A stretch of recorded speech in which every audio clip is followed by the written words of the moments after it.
News network.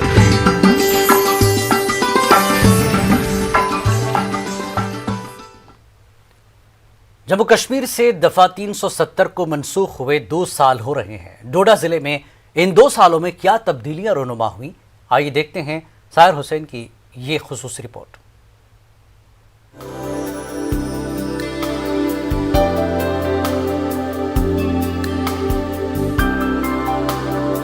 Jammu Kashmir के डोडा जिले में दफा 370 हटने के बाद बहुत सी मुस्बित तब्दीलियां देखने को मिल रही है। लोगों का कहना है 5 अगस्त 2019 को जब मरकजी सरकार की तरफ से दफा 370 हटाया गया तो उस वक्त यहाँ के लोग काफी मायूस हुए, क्योंकि उनको लगता था कि जिले डोडा को पहले ही नजरअंदाज किया जाता था। अब 370 हटने के बाद जिले में तामीर और तरक्की के काम ठप हो जाएंगे, लेकिन 4 महीने के बाद ही जिले डोडा में एक तब्दीली नजर आने लगी। ये तब्दीली तरक्की की थी। लोगों का कहना है कि मरकजी सरकार ने सबसे बेहतरीन काम जम्मू कश्मीर में पंचायती राज एक्ट को नाफिज करने का किया।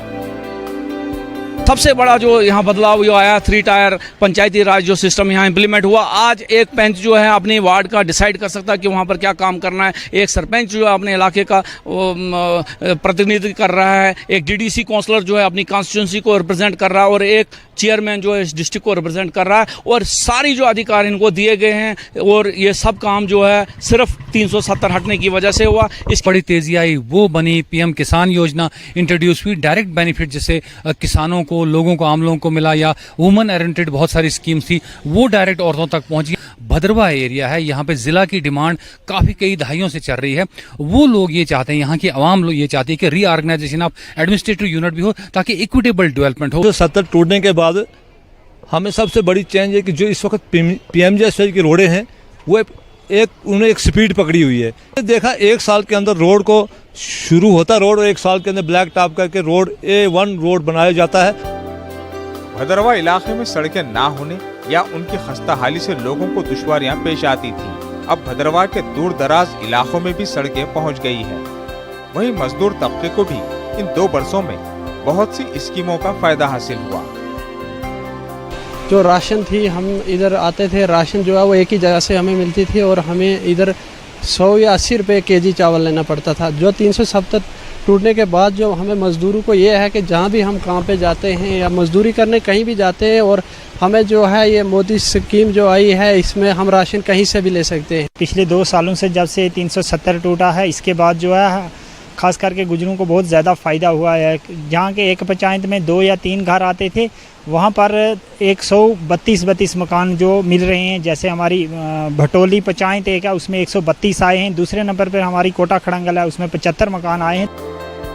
गुजर बकरवाल तबके का कहना है कि पहले उन्हें नजरअंदाज किया जाता था, लेकिन अब मुख्तलिफ सरकारी स्कीमों का उन्हें फायदा मिल रहा है। डोडा के किसान भी मुतमईन नजर आ रहे हैं।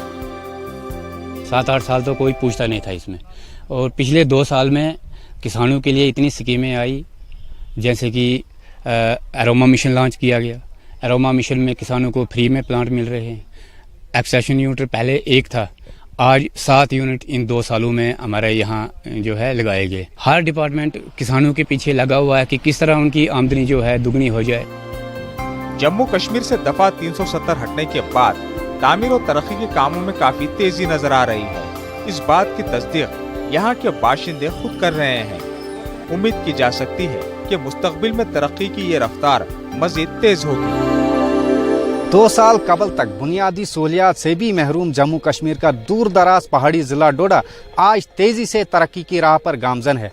मकामी लोग इस खुशगवार तब्दीली, जिसे इनकी जिंदगी पहले से काफ़ी खुशहाल हुई है, 370 हटाए जाने को मानती है।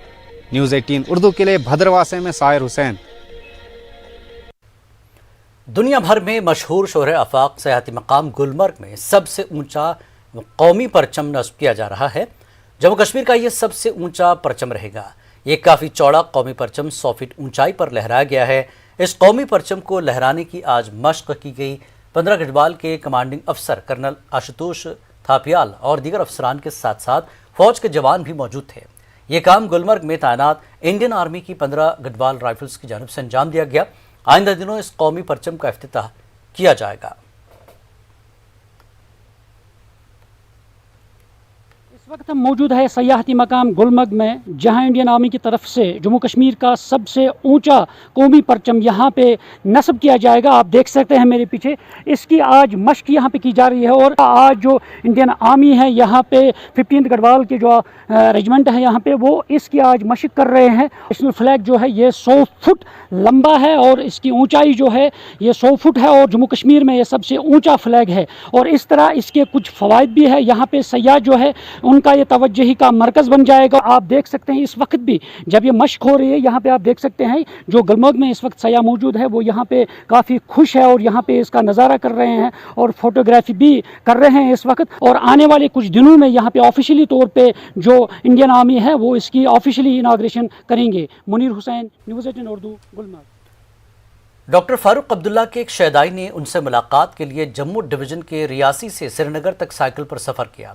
रियासी के मुनीर अहमद ने हाल ही में रियासी से गुपकार रूट श्रीनगर का सफ़र तय करके नेशनल कॉन्फ्रेंस के सदर डॉक्टर फारूक अब्दुल्ला से मुलाकात की।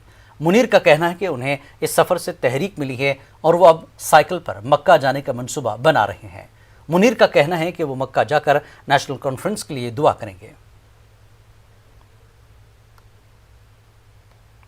उन्होंने बहुत प्यार से मेरे को अंदर बिठाया, फिर साथ में लंच किया, फिर अपने हाथ से वो सालन जो है वो मेरे जी चावल में डाल रहे हैं, तो मुझे बहुत अच्छा लगा। और जब उनसे बातचीत हुई तकरीबन 2 घंटे तक हम अंदर इकट्ठे रहे, मेरा इतना हौसला बढ़ गया। अब मैं चाहता हूँ इतना इधर से मेरा हौसला बढ़ा, अब मैं चाहता हूँ कि इसी साइकिल पे मैं यहाँ से इंशाल्लाह अगर अल्लाह नहीं चाहा तो मक्का उम्रा के लिए जाऊँगा और अपनी पार्टी के लिए दुआ करूँगा कि दोबारा ये पार्टी जो है ये आए जम्मू कश्मीर में, और जैसे पहले माहौल था, जैसे पहले यहाँ पे सुख शांति थी, और वैसा ही है दोबारा बने।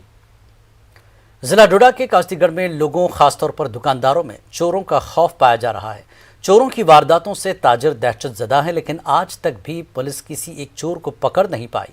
लोगों ने इंतजामिया और पुलिस से गुजारिश की कि वो फौरी तौर पर यहाँ एक टीम भेजें और लोगों को चोरों लुटेरों के चुंगल से आज़ाद करें।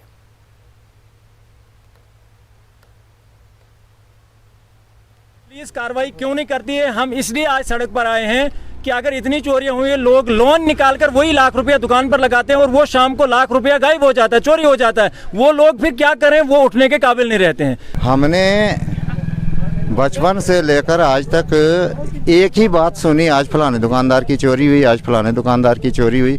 अफसोस की बात है आज तक कास्तीगढ़ से चोरी कोई निकली नहीं। हमें यह तमन्ना थी जैसे चोरियां यहाँ कास्तीगढ़ में नहीं होती और भी बहुत सारी जगह होती हैं, लेकिन वहाँ कुछ अरसे के बाद सुनने में भी आता है जम्मू में चोरी हुई, हाँ जी ये पकड़े गए, ये लफ्ज़ कास्तीगढ़ में कि यहाँ कोई चोर पकड़ा गया, ये मैंने 40 साल जब तक मुझे समझ है, मैंने मेन मार्केट में पढ़ा भी यहीं है, काम भी यहीं किया है। जब हम पढ़ रहे थे तब भी यहाँ चोरियाँ हो रही थी। कोविड के चलते काम भी नहीं है, ऊपर से चोरों का इतना दहशत है कि यहाँ झेलना भी मुश्किल हो गया है। काफ़ी चोरियाँ हो रही हैं, हमें बहुत खतरा है। पाक मकबूजा कश्मीर में कश्मीर प्रीमियर लीग मामले पर बीसीसीआई के नायब सदर राजीव शुक्ला ने बयान दिया। राजीव शुक्ला ने कहा कि जिस लीग में सियासी बहरकात और निजी बिजनेसमैन रहते हैं उस पर हमें एतराज़ है। उन्होंने कहा कि बीसीसीआई ऐसी लीग को बढ़ावा देने के हक में नहीं है जो मुतनाज़ा हो। पीओके के मुजफ्फराबाद में 6 से 17 अगस्त तक केपीएल का इनकाद होने जा रहा है। का बड़ा इसमें स्पष्ट मत है कि जो ऑफिशियल लीग है बोर्ड्स की, जैसे पाकिस्तान क्रिकेट बोर्ड की जो ऑफिशियल लीग है, उस पर हमें कोई एतराज़ नहीं। उसमें कौन सा खिलाड़ी खेलने जा रहा है, हमें कोई इस पर एतराज़ नहीं। जो इस तरह के प्राइवेट बिजनेसमैन और ये जो है जिनमें पॉलिटिकल मोटिव्स रहते हैं और इस तरह की चीज़ें करना जो कंट्रोवर्शियल है, इन सब चीज़ों पे हम लोगों के रिजर्वेशन रहते हैं। हम किसी प्लेयर पर कोई दबाव नहीं डालते, लेकिन निश्चित रूप से इस तरह की जो चीज़ें जो ये हो रही हरकत, उसमें हमारे अपने रिजर्वेशन है, हमारी रिलेक्टेंस है, और हम इस तरह की लीग्स को जो है ना किसी तरह से भी बढ़ावा देने के पक्ष में नहीं है। कंट्रोवर्शियल है ना, और जानबूझ के सब जो किया जा रहा, इसके हम पक्ष में नहीं, इसके हम खिलाफ हैं।